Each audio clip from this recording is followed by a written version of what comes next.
day of content before test 1. We will have a review day on Tuesday. So, yeah, we're going to finish up capacitors, and then I'm going to kind of jump around in the resistors and the current power flows to get to the main points I need you all to know for the test. The good news is, in my opinion, capacitors and resistors are pretty easy content-wise. You might have differing opinions, I don't know, but there's no integrals really involved. They're all just kind of straightforward processes. So, let's finish this up. Give you a recap of last class, and then we'll jump into the other things, the note cards at the end of class. If you haven't grabbed a 5x8 note card, they'll be up here. Come grab one. All right, so last class we talked about capacitors, and we talked about 3 things.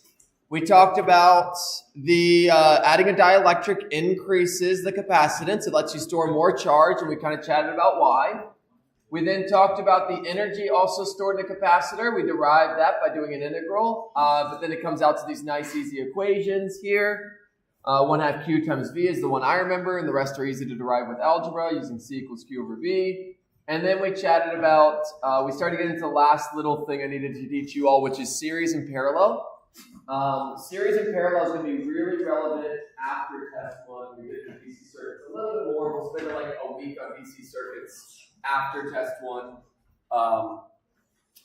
And so series and parallel is probably one of the, series is very straightforward. Series means there's one path, easy peasy. But the takeaway here was that the flow was the same everywhere in the circuit. The current was the same everywhere. You all are hopefully seeing that in your labs as well. And in the case of capacitors, the charge was the same everywhere in it. We chatted about why. We did some derivations. The voltages added up to give you the total voltage. That was also present in this. And why do the voltages add up? Because voltage is like height. You can see from my picture here, it's a nice little visual showing why they add up to the total quote-unquote height.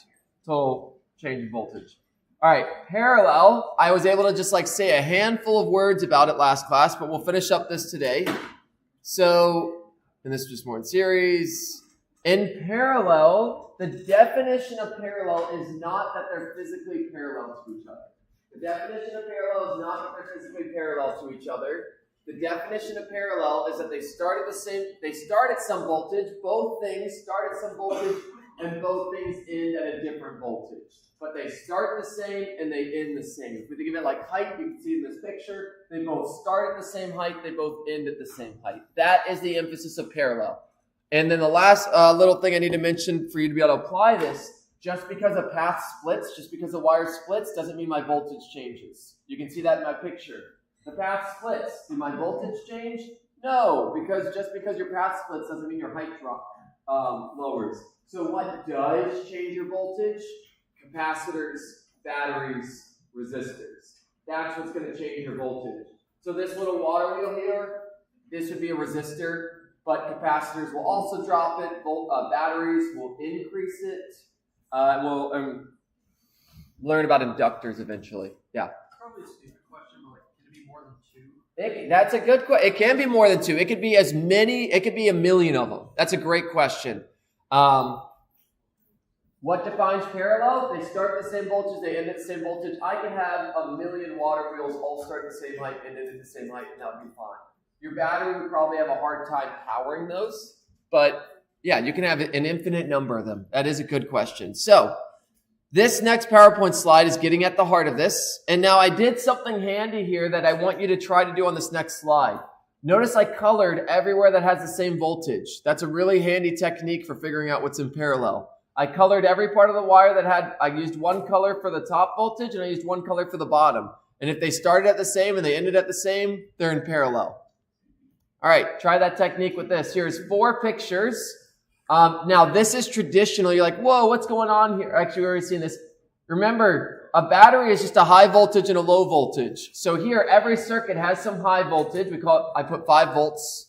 And then this ground here is my 0. This is traditionally actually how circuit diagrams are drawn because you're not using batteries for most things. What you are using is a high voltage and a low voltage. If any of you ever play with Arduinos or Raspberry Pis or anything like that, they have a voltage output. I believe it's generally 5 volts is like a norm. 5 volts is pretty common, though it can be like 3.3. It can be any sorts of values. And you just put a pin in it. You put a wire now 5 volts. And then there's ground connections. Everywhere in that is 0 volts. You want a circuit? You make a path between that 5 volt and that 0 volt. Boom, you made a circuit. So this is traditionally how they look like. Other thing I want to point out, this is another way of drawing capacitors. This straight line and this curved line. I have not actually, this is not common in physics. We never draw it this way, but I think look, in the circuit builder I used online called this method, the straight ones, the IEC notation. I don't know what it stands for, international probably something notation. This curved one, it said was like the US notation. So I just wanted to show you all these 2 different ways to do it. Moving forward, we're always going to use the straight lines. But these ones with the curvy thing, those are also capacitors where this like curvy end points towards the lower voltage. It's just another way of showing capacitors. I put it just so you're not, if in a future class you see it this way, you're not like, whoa, I've never seen that before. Great. So which of these, and it's a multiple answer, so you're going to choose every one that's correct. Which of these are in parallel? There could be more than one. Do that technique of like tracing the voltage.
All right, give you all 30 more seconds.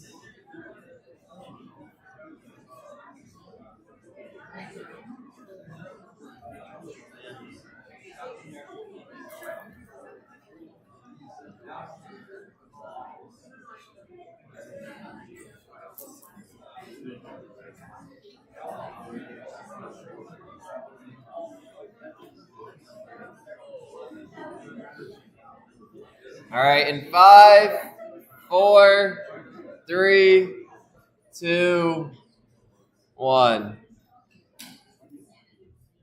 All right, so we're going to do that color coding. It's the easiest way to kind of see this if you haven't done this before.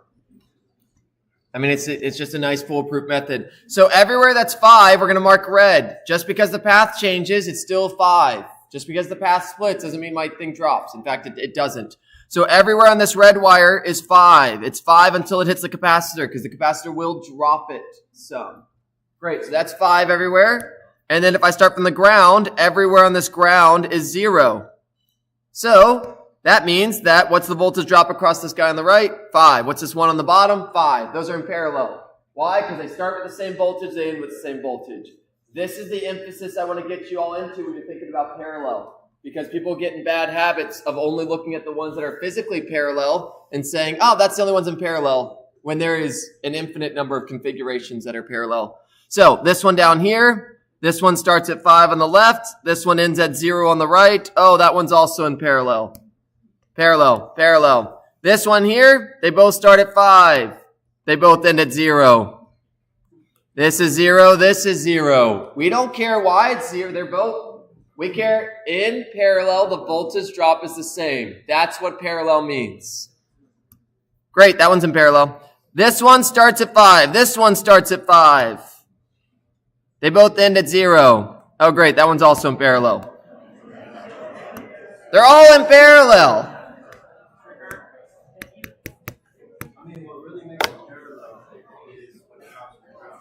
What really makes it parallel is when the voltage drop is the same.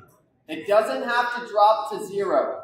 It doesn't have to drop to 0. It just has to drop the same amount. That is the definition of parallel. They start with the same, they end with the same.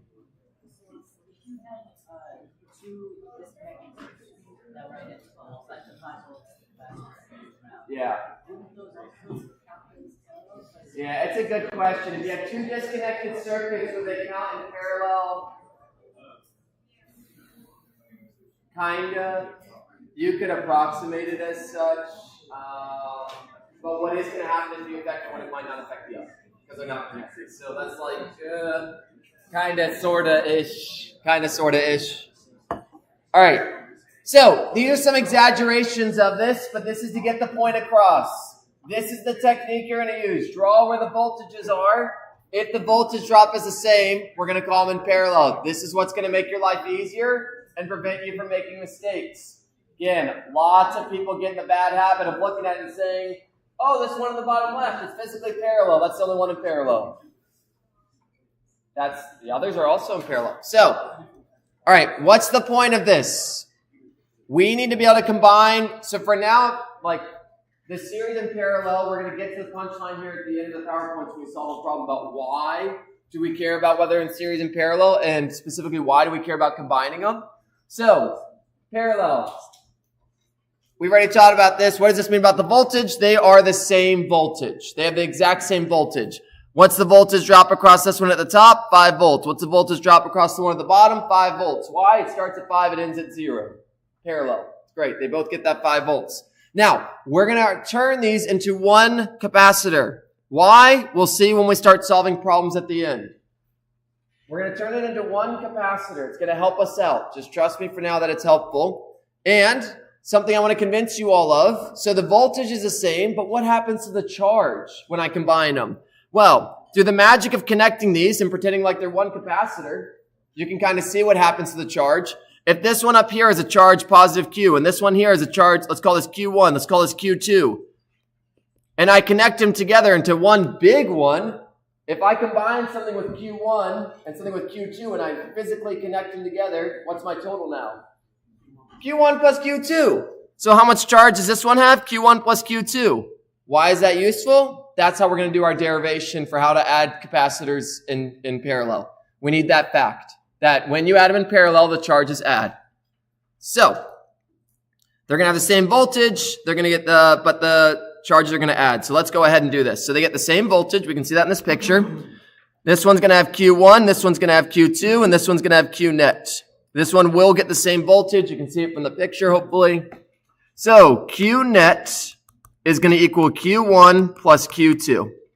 Great. Why is that useful? C equals Q over V. Rearrange that. Q equals C times V. Algebra. Just rearrange that equation. Swap that into the original equation.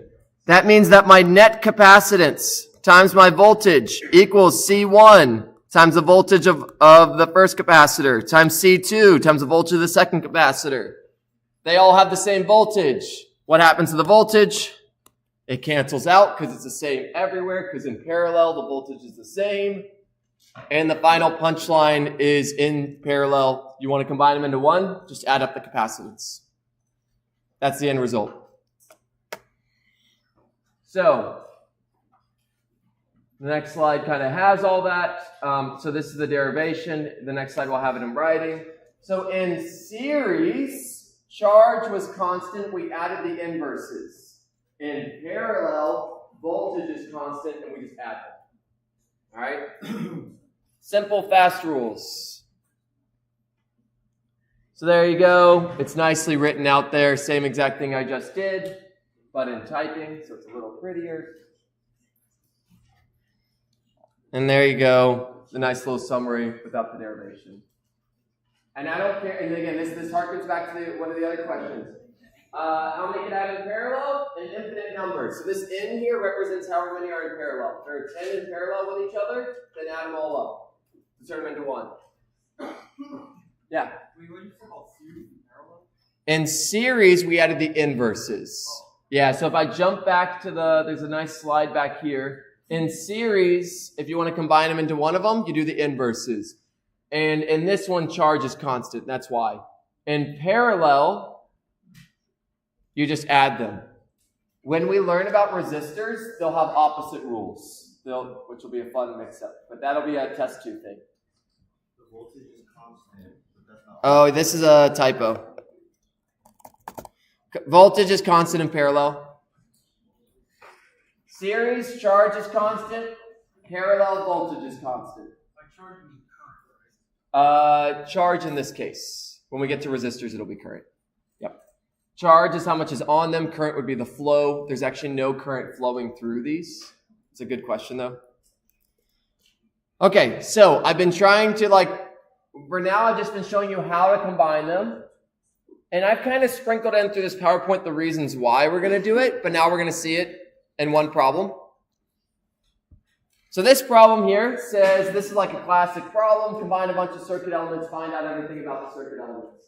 So I've got 3 capacitors here connected in some configuration. And the question is, what is the equivalent capacitance? That's a fancy way of saying turn them into one capacitor and what's its value. Equivalent capacitance, net capacitance, total capacitance, whatever you want to phrase it as, turn this into one capacitor. That's the goal.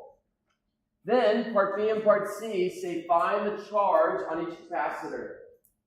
And then find the voltage on each capacitor. So, before I even start combining these, let me convince you all why I can't just jump to part B and part C. Before I even start doing this, it's going to be a helpful exercise. So, if you're, and all these values, this microfarad, that's capacitance. So let's call this capacitor 1. Capacitor 1 has a value of 3 microfarads. That's 3 e to the minus 6. Capacitor 2 has a value of 6 microfarad. 6 e to the minus 6. Capacitor 3 has a value of 4 microfarad. It's convenient to call these 1, 2, 3 just to keep track of them as we're doing our math. Just like when we did charges, calling them 1, 2, 3, 4, whatever. It was convenient. It's nice to number things. So, part B and part C says find the charge and find the voltage on every single one. So right now I'm just kind of putting these Q's and I'm putting these V's as placeholders. Here's the problem. I only know about the capacitance of each one. I have 2 unknowns with only 1 known. There is the equation C equals Q over V. So if we can figure out 2 of these things, we can find the third one. But as it stands, we only know the value of 1 of these things for each capacitor. We only know C. I do not know Q of each capacitor. I do not know V of each capacitor. And one thing you might be tempted to do would be like, well, maybe the voltage. Maybe I can figure out the voltage from the picture. Let's go through that exercise. That might actually be helpful for us in some way. Everywhere around this red line is 5 volts. Everywhere on this blue line is 0 volts. Everywhere on this, orange line, I have no clue. There is no easy way right now to just look at this and tell me what the voltage is on this orange line. You can't just look at it and figure that out. There is no intuitive way to figure that out. Is this technically in parallel and series? It is. This is going to have series and parallel in it, and so that's why I give this problem. This is the most complicated version. It's got both types. So we'll call this some V1, some arbitrary V. We don't actually need to know it. It's not in the problem anywhere. It's just me telling you I don't know it. We do not know V1. Oh, yeah, you're right. Let's call it V mid. That sounds good. Mid is good because it describes where it's located. It's in the middle. That is a nice notation. At the end of the day, notation should express something meaningful, understandable. Just like if you are writing code, you should write comments that you should choose variable names that actually have a meaning associated with them because it helps people reading your code. When we choose variables and we use these subscripts, same thing. All right, so if I knew V mid, then I could do 5 minus that and get the voltage, but I can't. You can't just look at this picture and figure it out. The only way you'd be able to do that is if you had a really, really if you've done a lot of these problems and you figured out some patterns and things, and there's some, but you end up doing the math and you're kind of sort of in your head. So, You do it? no, it's way more work for me to try to do it in my head than just to go through the process. Whether or not I could do it, it's very likely I'd make a mistake. There is some like tricks you kind of pick up, but it's not worth doing. All right, so what are we going to do? We're going to turn this into one capacitor, and there's going to be 2 steps to do so, but what I want to convince you all of is when I have one capacitor, we will be able to find its net capacitance. We'll be able to find that number through the magic of adding them up the way we've learned. We also will know something else about it, and hopefully you can see that on this picture. What else will we know about this capacitor? You're going to know its voltage. When you look at one capacitor, if it starts at 5 and it ends at 0, what's its voltage? It's 5. I will know its voltage. I will know its capacitance. I can solve for its charge, and then I can work backwards. That's the key to doing these problems. Yeah. Are you talking about combining all 3 capacitors? There's going to be 2 steps. There's going to be 2 steps. So I kind of jumped to the end to show you why we're doing this, but this is what we have to do. This is how you do these circuits. We're going to do this with resistors as well. This is how you take a complex circuit and you make it into simpler pieces. This is one of the techniques. There's another one called Kirchhoff's laws that we probably won't be able to get to too much, but we will talk about the tools that you would use for Kirchhoff's laws. We'll learn Kirchhoff's laws, but we probably won't use like the loop stuff. You'll see it when we get to it. That's a test 2 thing. All right, so first step, and I'm going to kind of move through this a little quick because I do want to get to the resistor stuff. I still have to cover that. So we need to combine these capacitors, and this beautiful picture I just drew is going to be very, very helpful. These ones you have to draw a picture. Good luck trying to do it without the picture. Look, you can try, have a fun time, but hopefully you've done enough problems at this point to realize pictures are nice. If you haven't, do more problems. Eventually, I'll convince you. So, based on this picture, you can only combine things if they're purely in series or purely in parallel. So I'll give you all 20 seconds to look at this. Don't yell out the answer. Just think about it. Are there any purely in series? Those are always the best ones to look for because they're the easiest to spot. Are there any purely in series? If not, are there any purely in parallel? Think about it. See if you can spot them. Once you find them, those are the ones we're going to combine. So think about it. I'm going to give you all like 20 seconds just to think about it.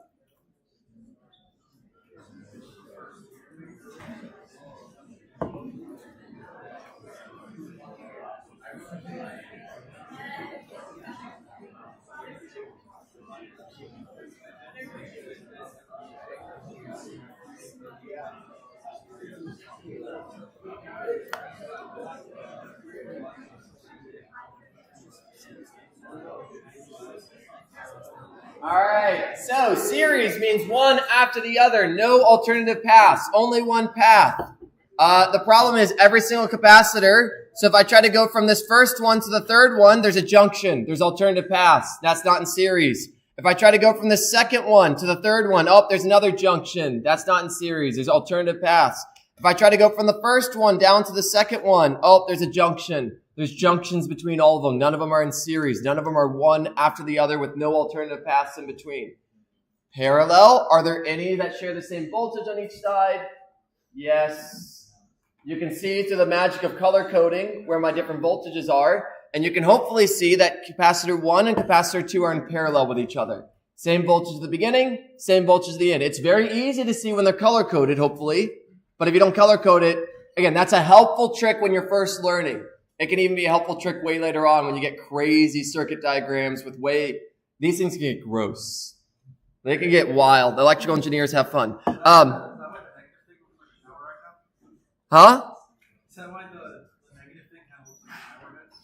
Oh, I have no clue. Yeah, no, I have no idea. So we're going to take these two and we're going to combine them. So we're going to take these two, smash them together into one capacitor. What am I going to call this capacitor? C12. You can see the notation is really easy this is the notation I like. It's capacitor 1 and 2 together. That's nice and handy notation, right? So we'll call this C12, and then we're still going to have capacitor 3 chilling over here. We got our 0 volts, our 5 volts. Yay. So to get capacitor C12, they're in parallel. Parallel is very easy. In parallel, you just add them. Why? We went through the derivation previously. So C12 is going to be 3 microfarad plus 6 microfarad is going to equal 9 microfarad. Easy. Parallel is nice for capacitors. Resistors, parallel will be the inverse one. I'm just like preparing you, foreshadowing that for now. All right, great. C3 is that 4 microfarad. Cool. Still can't do anything. I'm still not at 1 capacitor. I still cannot solve this circuit as is. Now, one of those tricks I mentioned, please don't actually try to do this until you've done a bunch of these problems. The voltage will split up across these in some kind of proportion based on their capacitance. We'll see that when we solve it. That's like that trick in the background I mentioned to you all. The voltage will depend upon their capacitance, and it's a ratio of those capacitances and yada yada. Great. Hopefully you can tell those are in series. Hopefully everyone's cool with those are one after the other. So we're going to turn those into 1 capacitor. What are we going to call it? C1, 2, 3. Again, you can see the beauty of numbering these things. It helps us keep track of our stuff nicely. So we're going to call this one C1, 2, 3. Now these are in series, so we got to add them the gross way. So C1, 2, 3 is going to equal 1 over C1, 2 plus 1 over C3. What that's going to turn into, and 1 over C1, 2, 3.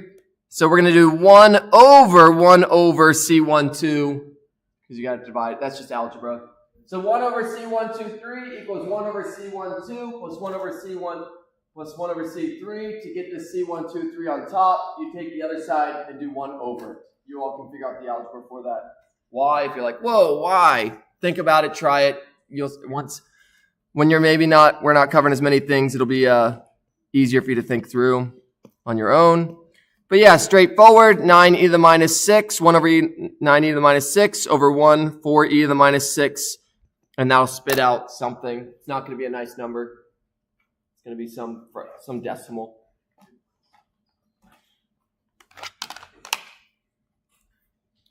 So 1 divided by 1 over 9e minus 6 plus 1 divided by 4e minus 6. And I get, oh, it did turn out nice. Ooh, we got, nope, it's not, it rounded. Nope, it's gross. We're going to just round this to 2.77 e to the minus 6. It's got way more decimal places than that. Great. So that's my capacitance. And now we get to start putting all the pieces together. This has got a voltage drop of 5 volts, which means I can find the charge. How do I find the charge? C equals Q over V. Rearrange that equation and you can solve for any of the variables you want, given the other two. So in this case, Q equals C times V. So we're just going to multiply those out. Give myself a little bit more space. So 5 times that number I just spit in my calculator just spit out. And we get 1.38 e to the minus 5 coulombs. Cool.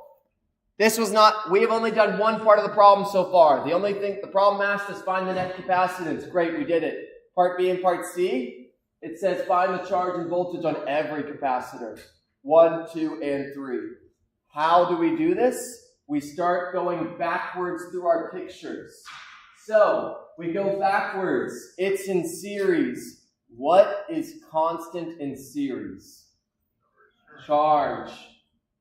Charge will be the same for both of those up there. We can now take this charge, and this will be the charge on 1, 2. This will be the charge on 3. Why? In series, the charge is the same. We chatted about that before. So this value here is going to go right here and right here. It's the same. How is that useful? I now have 2 out of 3 things.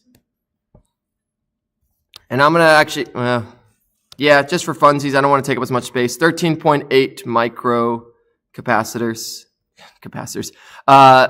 coulombs. They're the same thing. 1.38 times 10 to the minus 5 is the same as 13.8 micro. That's a good exercise to think about why. It's unit conversions, yay. All right, find voltage. How do I find voltage? V equals Q over C. Plug and chug. Take the value we just got, divide it by the capacitance of each capacitor, and that's going to spit out. And we're going to see something really cool here. You're going to be like, it's not going to be cool. It is cool. You'll see. So then I take the same value and I divide it by the 4, e to the minus 6. And this is one way to check your work. You're like, how am I going to check my work? This is looking crazy.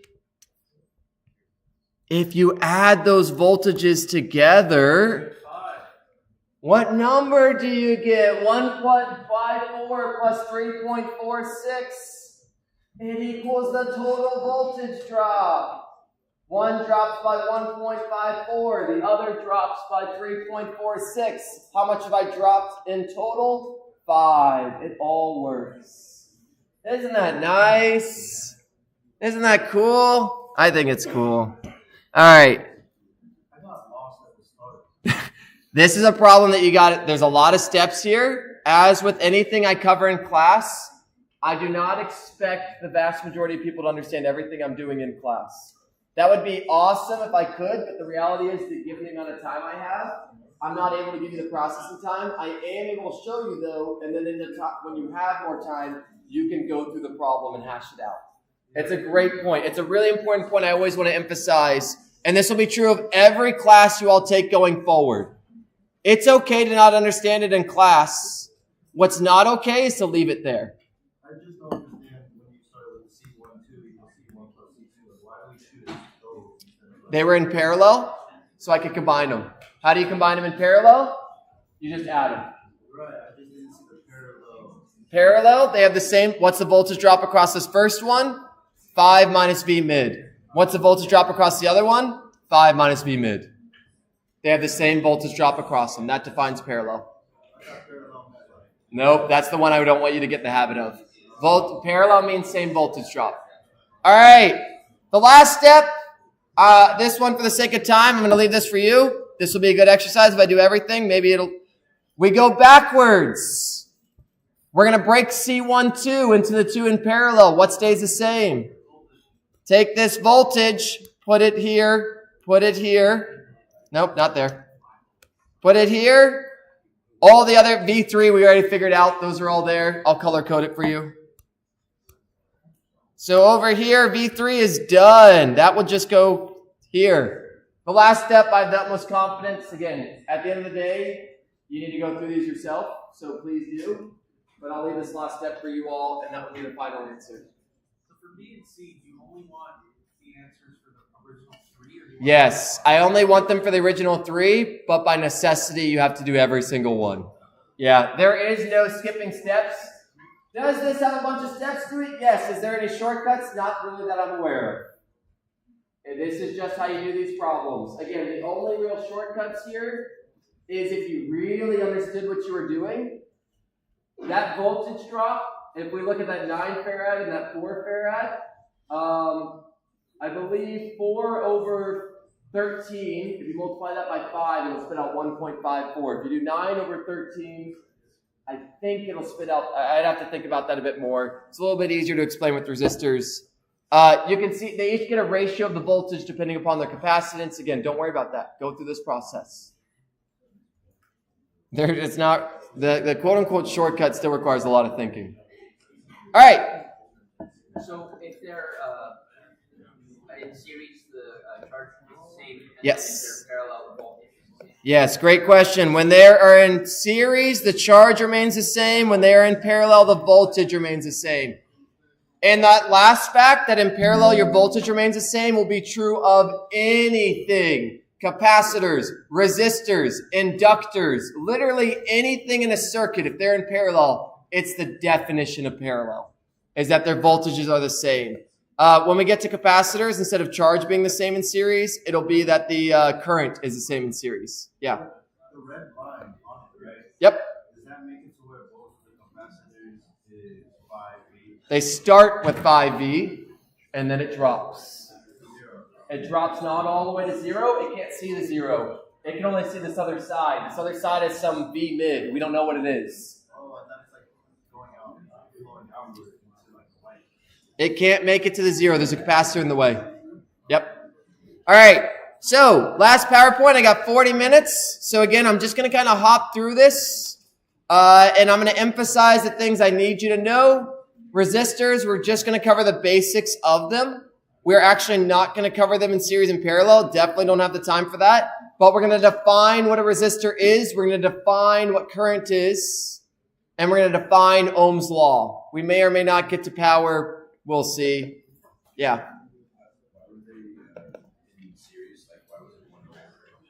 In series, you add them in. So they're series because they're one after the other. Why do you add the inverses? We did the derivation previously on that. It has to do with their voltages add up. So check that. Yeah. It's a rule of how you add them in series. There is reasons, and that was what we derived last class. Yeah. All right. Resistance and currents. Again, I'm going to kind of hop through this. So here's some things you all need to remember. Electrons move, not protons. I'm not going to actually test you on this, but it's an important conceptual understanding of what's going on in a wire. Voltage, and you understand electrical potential energy, is simply that charge moves from high energy to low energy. We're going to use all those ideas in this PowerPoint. What are our goals? Identify what current is. We'll kind of touch on how batteries generate. Really not that much. This isn't a chemistry class. Batteries are chemistry. We're going to talk about resistance.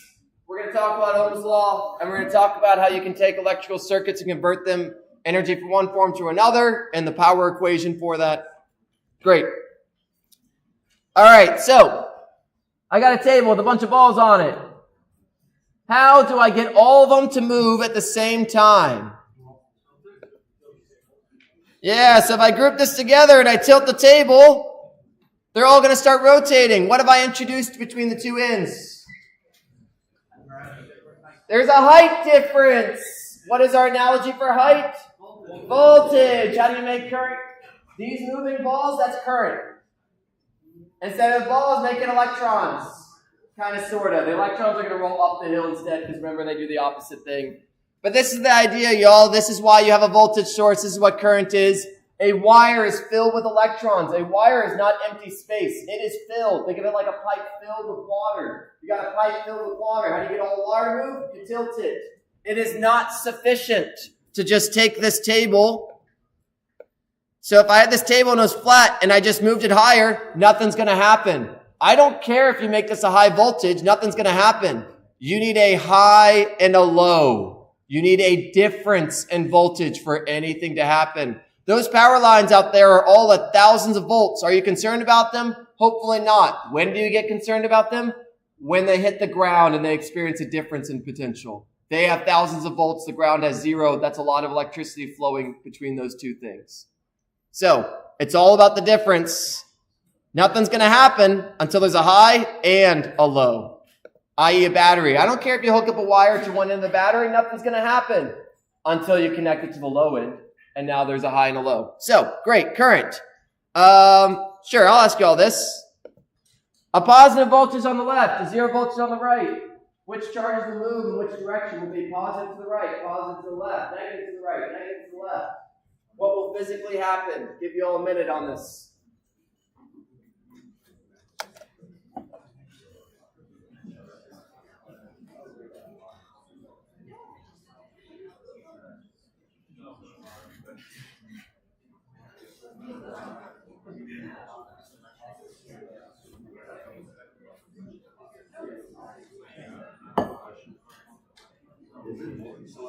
It totally should not. There's one right answer.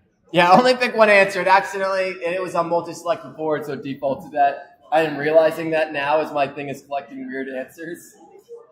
There's one right answer. Only pick one. One right answer. All right, 20 seconds. Either you know it or you don't.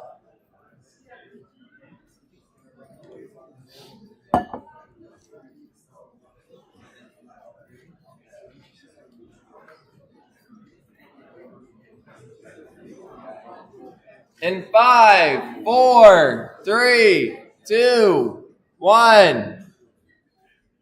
All right, so there's two answers here. We're going to do one part at a time. The first one is which charges are going to move. We think about what the fundamental charges are. We got protons, we got electrons. We think about where you find them.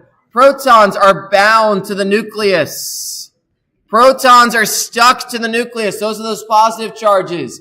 If you tell me that positive charges are moving in a wire, what you are telling me is that you are either ripping protons away from the nucleus, which is fission, not happening, or you are moving entire atoms throughout the wire, which is also not happening. Now, I say that with a caveat. There is some crazy. So one of my friends, one of his research things was, I guess, in like shrimp shells. There's something called protonics or something like that. There is some people doing some circuits with positive charges moving, but it's like really odd. So like in shrimp shells, like literally like little creatures, you can get that to happen.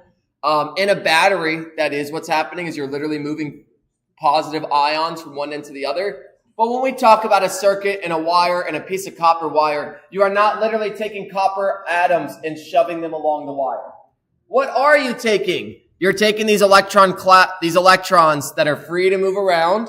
So great, it's not positive charges because you're not moving atoms. You are moving electrons. Which way do electrons move? Remember, rule of thumb, opposite to what you expect. Positive charges will go from high to low, the high point to low point, downhill. Negative charges do the opposite. So the electrons are going to move to the left. Why? Because they're negative, they're the opposites of positives. It is also a lower energy on the left side. This is something we chatted about in the past. Why is it lower energy? The definition of energy is Q times V. This is a good review for you all on this. If my voltage is positive, my charge is negative. Negative 5 is a smaller number than 0. That's lower energy.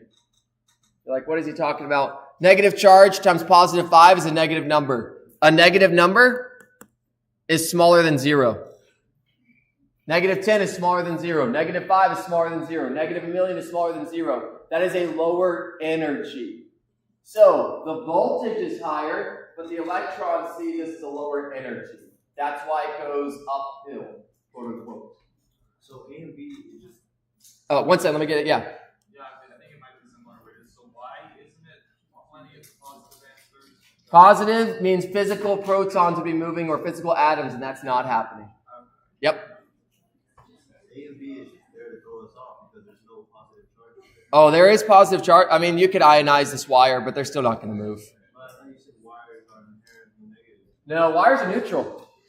That's a great question. Wires are neutral. They have equal numbers of protons and electrons, but the electrons are free to move. Think of it like a wire. Think of like a pipe. A pipe is filled with a bunch of sand and some water, or a bunch of gravel and some water. If you tilt that pipe, what's going to actually go out of it? The water. If that gravel is going to be stuck in place if you really crammed it in there. That's atoms in a lattice. They're stuck together. So, great. Current. What's it defined as? The flow. Now, this is going to be weird. Hopefully you immediately realize something weird here. What's current defined as? The way positive charges move. Why? Because the guy that discovered it way back when decided to define it as such. They didn't know better. They didn't know that negative charges were the ones actually moving. They didn't understand the atom enough at that time. Fun fact, it doesn't change anything mathematically. Positive charges moving to the right, mathematically, is the same as negative charges moving to the left. Mathematically, they're the exact same, so it doesn't concern us, but this is the notation that they decided, and we're stuck with it. It is not the physical reality, but it doesn't change anything mathematically. But I do tell you all this to make sure you're thinking about what's actually going on here. We are not physically having... So these little charges here, these are those negative charges. We define current as I, and it's actually the opposite direction. It's just, it is what it is. I can't change it. It's set in stone at this point. It's like if you tried to change the U.S. to the metric system. It's too expensive. It's too ingrained. Good luck. All right. It is defined as the amount of charge passing through something in a certain amount of time. dq dt. How much charge for how much time? It's a flow rate. It's another way of thinking about this current. It's how much flows through some cross-sectional area in a certain amount of time. Some of you at some point will take fluid dynamics. Current and fluids, they're analogous as far as their functions are concerned. Any rule that you can use for charges, you can basically use for fluids. It's one way. Again, I keep making these analogies for that reason. The unit for it is ampere, shortened to amp very often. Most of your devices, you'll see it.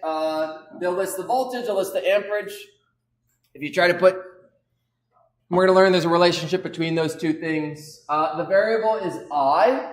I do know the background on that one. It's one of the few variables I looked up. The reason it's I is because back when the guy wrote it, he wrote intensity the day Carlot, so it was French. So they took the first letter of intensity, it's I, and that's why it's I. Fun fact. You don't need to know it, but it's fun. 1 amp is 1 coulomb through that area per second. Flow rate. And like we've said before, I'm just going to keep reiterating this, even though it's not going to show up on test 1, it will show up on test 2. Current is constant throughout a wire. When does the current change? When it has alternative paths. When there's different paths for it to take. Then the current will split up. I'm not sure if this is entirely correct for the long topic, but why is it then that amps are dangerous and voltage is? Yeah, great question. You get to the question of what's dangerous, amps or voltage. It's a nuanced kind of thing. You can have a high voltage that won't kill you so I can have a battery with a ton of voltage.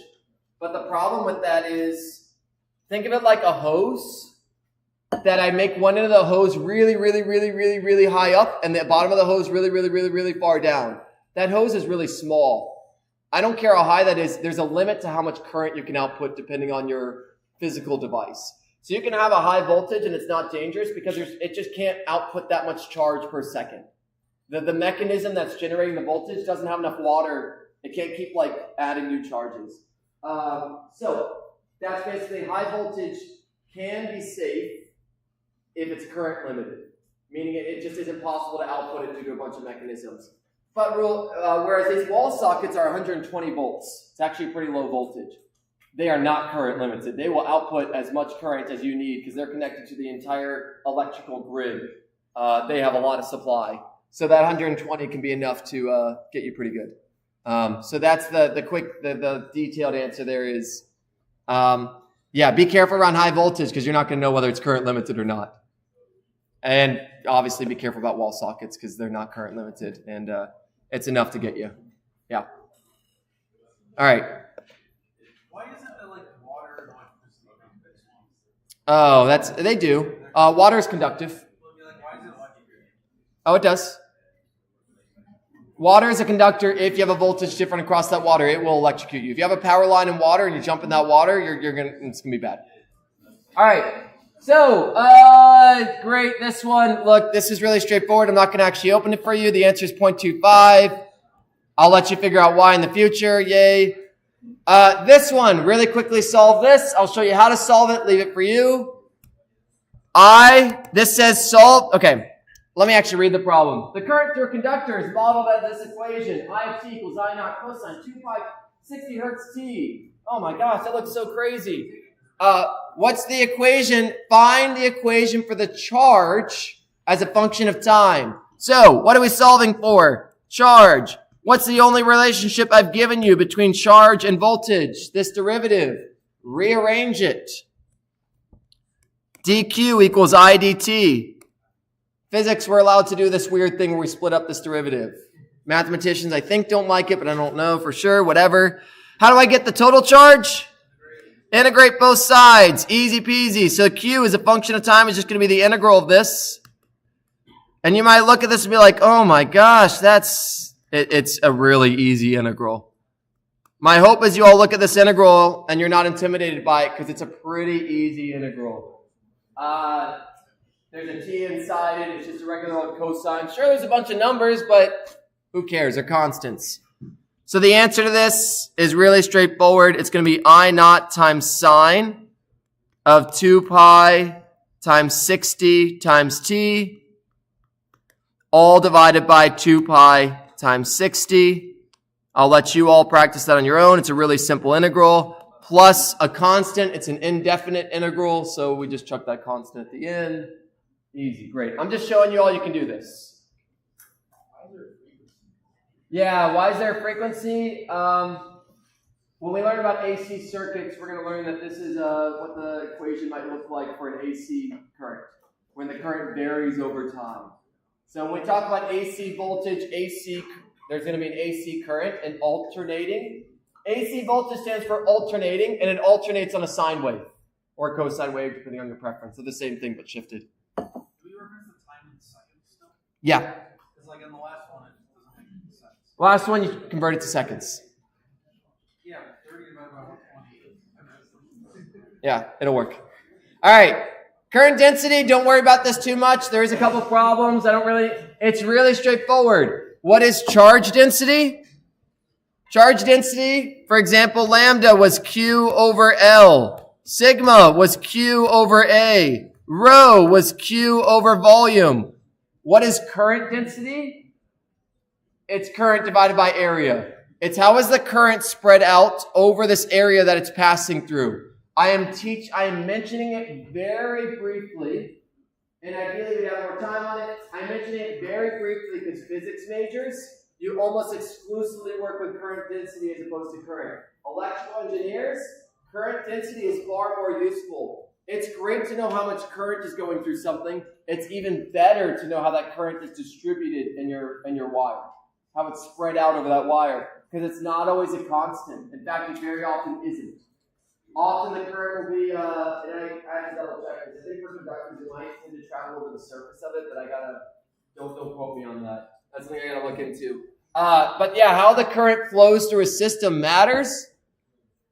Just like when we talked about charge, it's really useful to know how your charge is distributed. It's really useful to know how your current's distributed. And it's really easy. Current divided by the area of the wire. Like, done. It's that easy.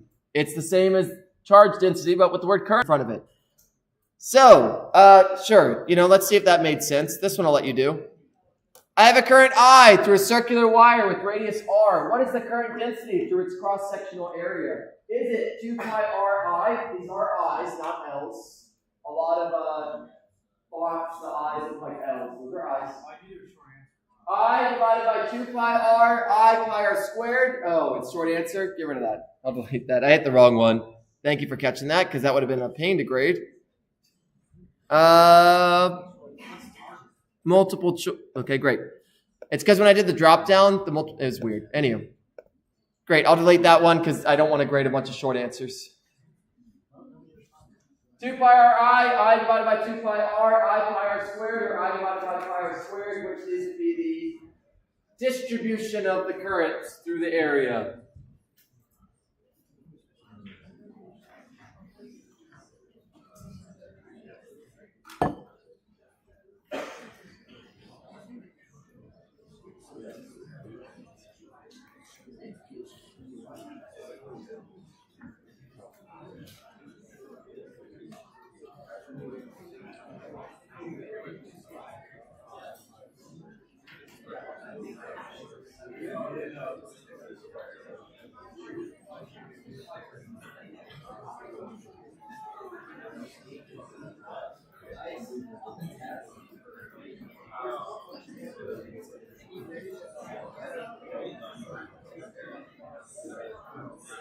All right, 20 seconds.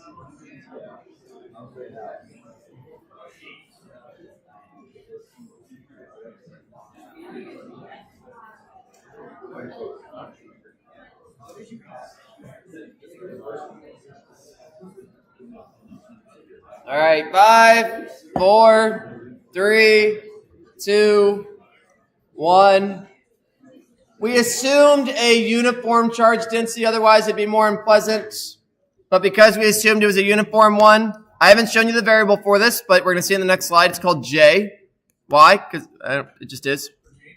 If only. J is current divided by area if it's uniform. If it's uniform. So, I divided by what's the area of this wire, what's the area it's passing through, area of a circle, pi r squared. Something to note is I don't have on the formula sheet the area of a circle, the area of a sphere, the volume of a sphere. If that's something you think you might need to know and you might forget, add it to your note card. Gauss's law it's relevant for. But there you go. You did it. You derived current density. It's current over area, If it varied, you do a partial derivative because, again, it could vary. But, again, we're not going to really worry about that. It's capital J or lowercase j. It's often even a vector in the direction the current is flowing. Don't worry about it too much. All right. So, great. There's that. I'm really just mentioning this for you all so that if you see it in future classes, you're not like shocked and awed.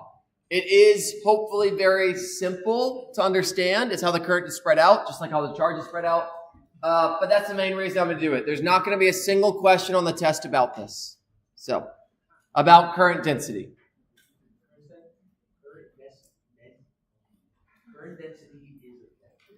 It is a vector. Yeah, I kind of mentioned that really quickly. It points in the direction current's flowing. Yeah. In some cases, when we use it, yeah. Which is useful. You'll see when we get to magnetic fields, we'll care about the direction current. All right, fun fact for you all, and there's a derivation where this comes from. I'm not going to spend the time on it. It's just a fun fact. You might wonder, how fast do these electrons go through a wire? Are they like whizzing through it super quick? No, it's very slow. You can do the math and add the derivation on the next slide where this comes from. It's not any crazy math. It's pretty straightforward. It's a pretty quick derivation that we can do. But it comes out to like 0.735 millimeters a second. Not very fast. Why? You can think of this thing traveling through like a Plinko board. There's a bunch of atoms in it. It bounces off of them. This is not a highway without a bunch of junk in the way. It's a highway with parked cars all over the place. And they're going to run into those, bounce off, and then they're going to keep going. So I mentioned the Plinko board, and you're like, what's that? It's that board with a bunch of like pins, and you drop a ball, and it bounces off the pins, and eventually makes it to the bottom. It's kind of like that. Current density. Current density is not on the test. You 100% need charge density on the test.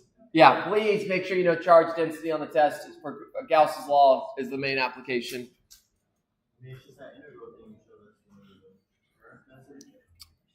Yeah, but you won't need current density. Don't worry about charge density. Do worry about. All right, here's the derivation. Again, feel free to look through it on your own time. It's interesting. It's not really complicated, but it's fun to look through. Yeah. Yep. All right. Not going to worry about this one too much. It's got current density. Remember I told you, not going to show up on the test. All right, what's slowing down these electrons? I've actually just said that as well. So here's my pipe. Let's put it at, well, I'm not going to put it at an angle. Here's my pipe. It's got a high voltage. It's got a low voltage. You got these electrons inside it. Boop, boop, boop, boop, boop. All these little tiny specks. Here's the thing. It's not an empty tube. This tube is filled with atoms. Big chunky atoms all over the place. Again, think of this more like a pipe with gravel and kind of stuff in it. You got these balls trying to kind of fit through it. There is a lot of space between these atoms, but they will bounce off these atoms. They're not bouncing off the nuclei. They're bouncing off the electron clouds around these nuclei. Remember, these atoms still have electrons around them. The valence electrons, the ones farthest away, those are the ones free to flow around. But the atom itself still has some shell of electrons around it. These electrons then run into those electrons, not physically. They run into that electric force. Negative charges give you negative charges, and they bounce off each other. So, these clouds that I'm drawing here are actually the electron clouds, not the nuclei. The nuclei are itty-bitty nothing. And they actually wouldn't bounce off a nuclei. Nuclei is positively charged. They would be attracted to it. Just good things to remember. So great, they move through this thing, but they're bouncing off these atoms. They are getting slowed down by the electron clouds throughout it. Now, not every material is the same. Some materials have bigger atoms. Some atoms have different crystal lattices. And it's actually a very complex mechanism for how charge flows through this. You actually very quickly run into quantum mechanics. I'm giving you a very oversimplification of how charge flows through this thing and why it gets slowed down. But there's people in the physics department, their entire research is determining how charge flows through a variety of materials. Because it's complicated. And when you get down to this level, they introduce all sorts of crazy buzzwords that I don't know. But it's fun. This is complicated. I'm giving you an overgeneralization of it. That's good enough. Way more than good enough for you all. All right. So, what do we call something that slows something down, that makes it harder? We're going to use a nice word that hopefully makes sense. It resists. Sounds nice, right? It's resists. Now, like I told you, this depends upon the material. So every material has a different resistivity. What is resistivity? It's based on the material, and it's how much it resists the flow of electrons through it. And this varies due to all sorts of complicated reasons. Yeah, if you need it, I'll give it to you. Great question. If you need resistivity, I'll give it to you. So this quiz coming up, A lot of the questions I'll say, hey, here's a problem. Resistivity of copper is this. Resistivity of steel is this. How do you determine the resistivity if it's so complicated? Experiments. This table of resistivity is not like you can theoretically, if you get really, really into it, do it. But these are ultimately determined by experiments. There is some fluctuations in these. No piece of copper, something that you all will eventually learn is in physics, we talk about all these perfect systems. Assume the wire is copper. When you all get to engineering, you realize there's different grades of copper. Not all copper is 99.9999% pure. When you have different materials, there's impurities in them that determine these. The real world is way more complicated on teaching you. So this is kind of a general, in our class we use these perfect systems. We'll assume it's 100% copper, 100% silver, whatever it might be. Now, this depends on temperature. This is another thing that I'm not going to put on the test, but it is useful to know. This is the equation for it. We don't have the time for me to practice it sufficiently with you all. How much something resists depends upon how hot it gets. And it's really easy to explain that using the simple model I gave you all. We got our wire, and we got all our electrons, and they want to get through this wire. When I increase the temperature of a system, what does that cause the molecules in the system to do? They start vibrating. They start vibrating around.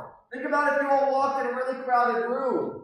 If everyone's not moving, you can kind of weave your way in between those people. If people start wiggling back and forth a bunch, you're more likely to run into them.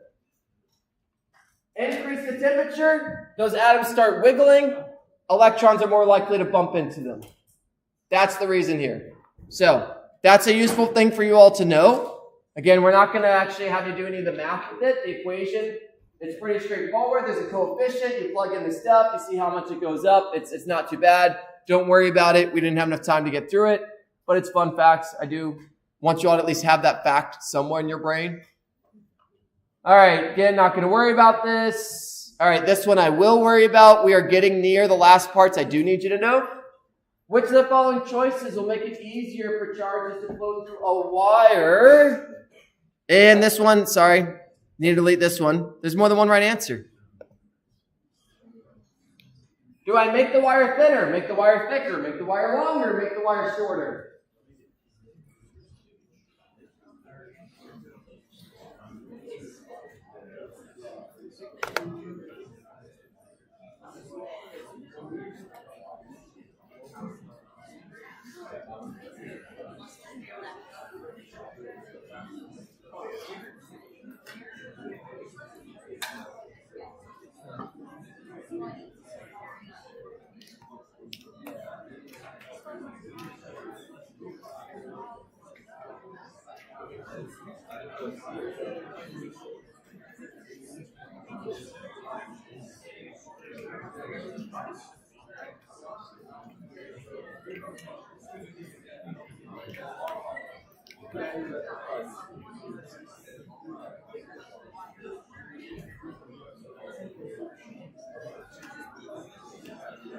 All right, 20 seconds.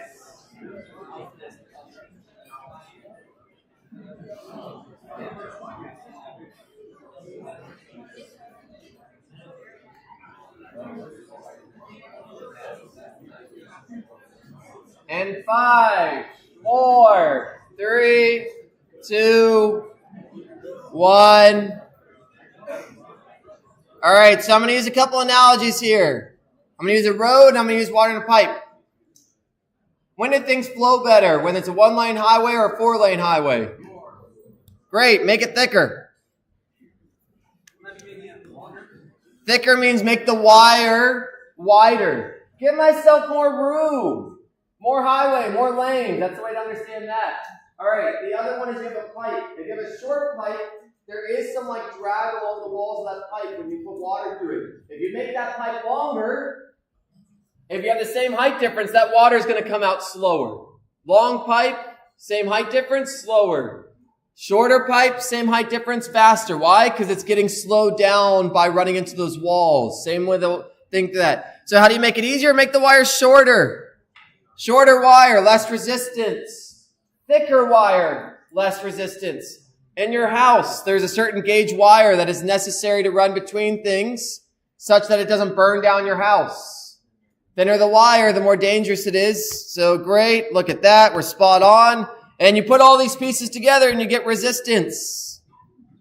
You multiply the resistivity times the length of the wire and divide it by the area. Bigger the area, smaller the resistance. Longer the wire, or shorter the wire, smaller resistance. Length is on top, so if you increase length, you increase resistance. Area is on bottom. You increase the area, you decrease resistance. Higher resistivity, more resistance. It depends on geometric quantities and material properties. What material and how is it built? Thickness and length. The unit is ohms, named after a guy whose name was something with his own. I think his name might have been. No, his name was ohms. And this is kind of a clever little unit. They needed a unit for ohms. They didn't want to use O because O looks like a 0. So what did they do? They chose the Greek letter omega, which sounds like ohm. Isn't that nice? Nice and clever. So this is the Greek letter omega. It looks like a little archway with 2 tails. The variable in the equation is R for resistance. We got lucky. This one's the same.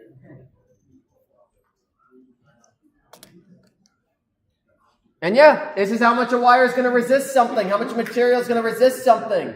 You just do this math and it's going to tell you the resistance. Higher resistance, the slower the flow. That's the next law I'm going to teach you. It's called Ohm's law. It could. No, that's a great question.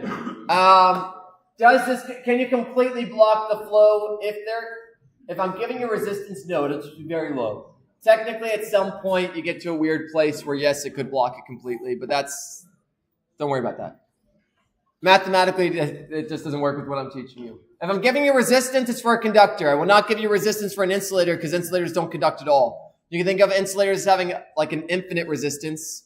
Technically, they do have a resistance. You just got to pump a lot of current to turn them into conductors. All right, Maxwell's equations, don't worry about it. But look, it's got the J. I told you all the J, it's there. Yay, great. Yeah, I think we can fit this in. We just got 2 more things to teach you all. The last slide I want to get to is Ohm's law. If I double the length and half the diameter of a copper wire, what's going to happen to my resistance? Is it going to be twice as big, 4 times as big, 8 times as big, or half as big?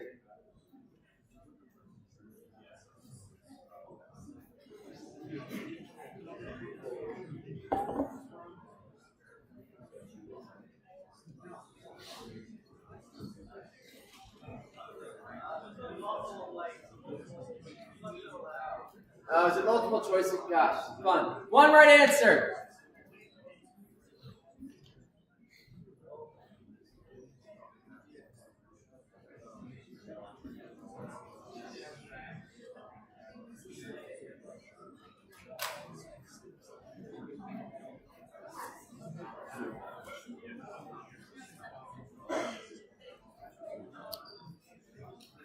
Assume this is a circular wire.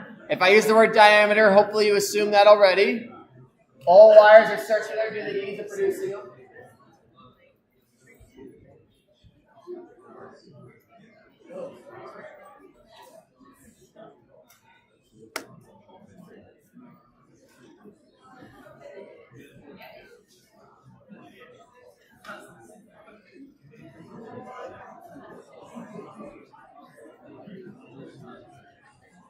All right, 20 more seconds.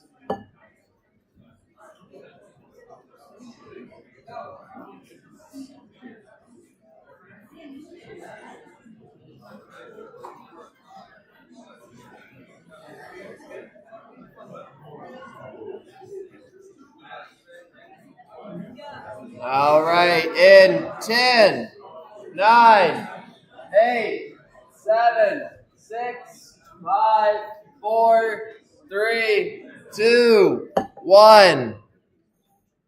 All right, so let's work this out. Remember the strat?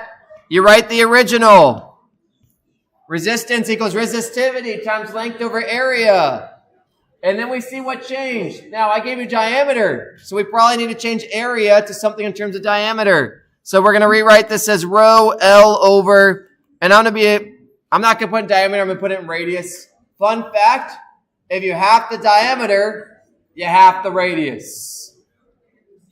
So, if my diameter is halved, it's the same thing as halving the radius. You can think through why that's true, have fun. But my new resistance is going to be resistivity. Stays the same, so I leave it as is. My length doubled, so I put a 2 in front of it. Pi, what happened to my radius? It halved, but you better square that. That matters. You pull everything out to the front, and you get that it's 8 times bigger. Pi r squared. This is then 8 times my original.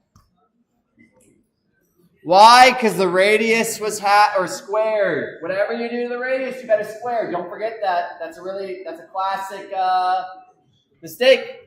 But yeah, this is something important to keep in mind. But isn't half the diameter equal to the radius? Half the diameter is the same as halving the radius. They're the same thing. Take an object, draw it, then half it. If this is my diameter, you can see that this part is half that. Diameter is defined as 2 times the radius. If I half this, it's going to be half the other one. So it's a good exercise to go through. Just trust me, try it out. All right, great. What are resistors? I got the last 2 things. You're both very important. Again, I'm cramming in this last little bit, but it is simple. It shouldn't be anything crazy or anything surprising.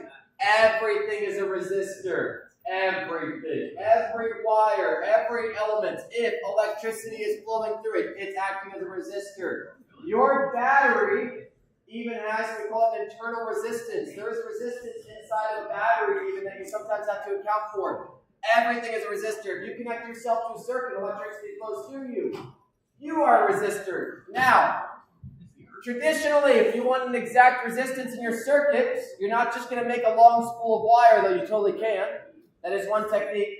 You buy resistors, you are going to see those in your labs. They're color-coded because it's nice and easy, quote-unquote, to read.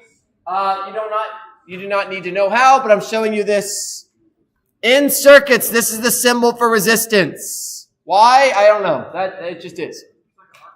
It's a little squiggle. All right, last thing, but it's very important. I've been mentioning this as time goes on. I've been mentioning this the entire time. This should not be a shocking thing. If I increase the resistance, is my flow going to be larger or smaller? Great, you discovered Ohm's law.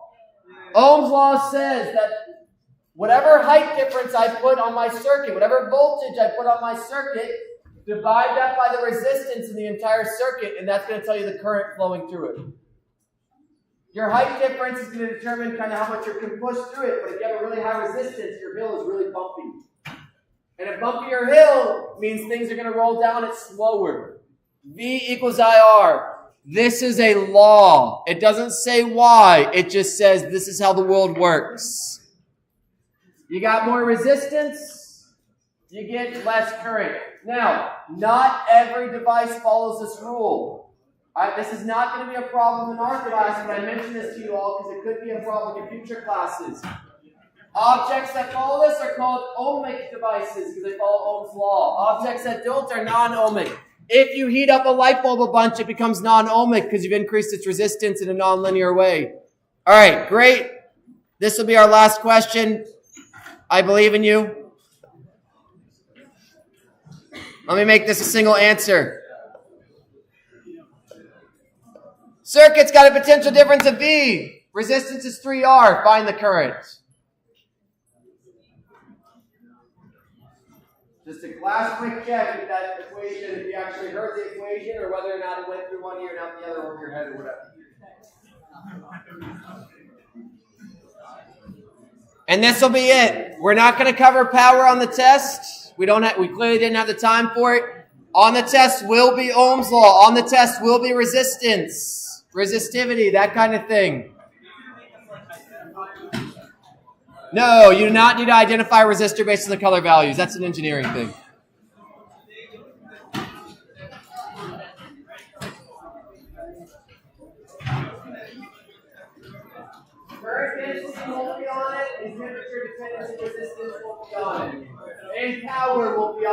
resistance, resistivity, that. All right, close us out in 3, 2, 1. Hopefully everyone's cool with C. Wow, V equals IR, you just divide them.